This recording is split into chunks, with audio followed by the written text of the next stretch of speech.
Dans son adresse à la nation à la veille de la célébration du 59e anniversaire de l'indépendance du Sénégal, le président de la République a exprimé sa volonté de restaurer les valeurs citoyennes. Aujourd'hui, la citoyenneté est mise à mal à bien des égards, avait-il déploré. Question, l'école où on acquiert des savoirs, mais surtout où on apprend de vivre ensemble, a-t-elle une part de responsabilité dans le délitement des valeurs citoyennes dans notre pays? Cette question renvoie à une autre qui revient sans cesse dans les débats. Quelle est la mission de l'école? Instruire, éduquer ou les deux à la fois? Il y a des auteurs qui estiment que la mission de l'école n'est pas de transmettre des valeurs.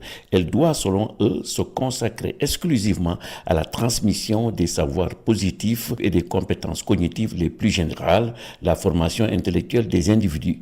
Vu sous cet angle, l'école ne peut pas faire partie des responsables du délitement des valeurs citoyennes. D'autres penseurs défendent au contraire l'idée que la mission de l'école, c'est avant tout de former le cœur et de donner des vertus. Daniel Hamlin fait remarquer que l'éducation dans ce sens renvoie à l'ensemble des actions par lesquelles une société humaine fait accéder ses membres conjointement à la culture commune et à l'identité singulière.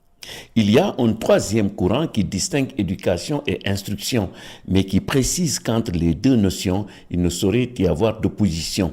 Il faut éduquer pour instruire et instruire pour éduquer. C'est dans ce sens que De Vley, citant Roboul, dira, je cite, « Les valeurs de l'école et les valeurs de la société devraient se rejoindre pour se confondre dans l'apprentissage de l'humanité. L'humanité non pas tant conçue comme la somme des hommes, mais comme ce qui fait de l'homme un humain grâce à la communication, l'égalité et la solidarité. » L'école doit jouer sa partition dans la restauration des valeurs citoyennes au Sénégal. Mais enseigner des valeurs, explique Forquet, ce n'est pas seulement donner à connaître ou donner à comprendre, c'est aussi et surtout donner à désirer, à préférer, à vouloir, ce qui suppose bien évidemment une intervention beaucoup plus profonde dans l'intimité de la personne.